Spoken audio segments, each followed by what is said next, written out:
Here we're going to go over a case of complete subscapularis and supraspinatus tears in a 74-year-old female, status post total shoulder replacement.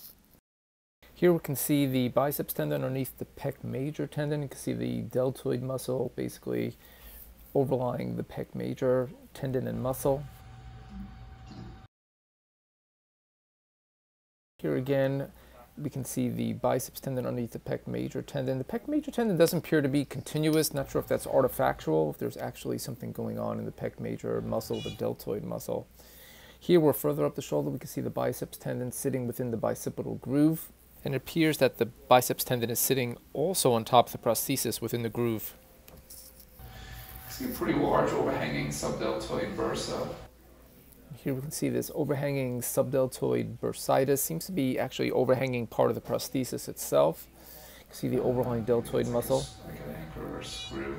Here it looks like there's actually some sort of metal screw that's protruding out of the cortex into this overhanging subdeltoid bursa. You can see fluid again in the subdeltoid bursa. 1437, we're trying to look at her subscap tendon. Here it's really hard to actually see the subscap tendon. So at this point, it seems like there's a complete subscapularis tendon tear. Trying to find subscap tendon, I just don't see it. I don't have an x-ray to get my bearings exactly how this prosthesis is situated, but assuming it's just a straight, typical, standard shoulder replacement. 40, just did a couple of these clips trying to find supraspinatus tendon long. Here you can see the prosthesis, and here you can see the acromion. I don't see any supraspinatus tendon. Again, here you can just see the deltoid muscle going essentially right down to the humeral head. You can see some fluid collection above the humeral head as well. Right side is posterior. Again, I just don't see any tendon. Again, you can see the metal prosthesis and just deltoid muscle basically overlying it. You can see reverberation artifact from the prosthesis as well. Trying to find infraspinatus. Yeah.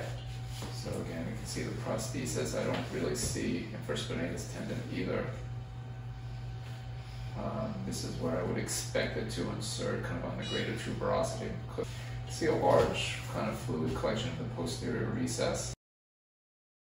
So here we're trying to get a view of the infraspinatus tendon, and I can see the proximal aspect of the infraspinatus tendon surrounded by muscle on either side, but it's hard to actually see the distal aspect of the tendon inserting onto the greater tuberosity.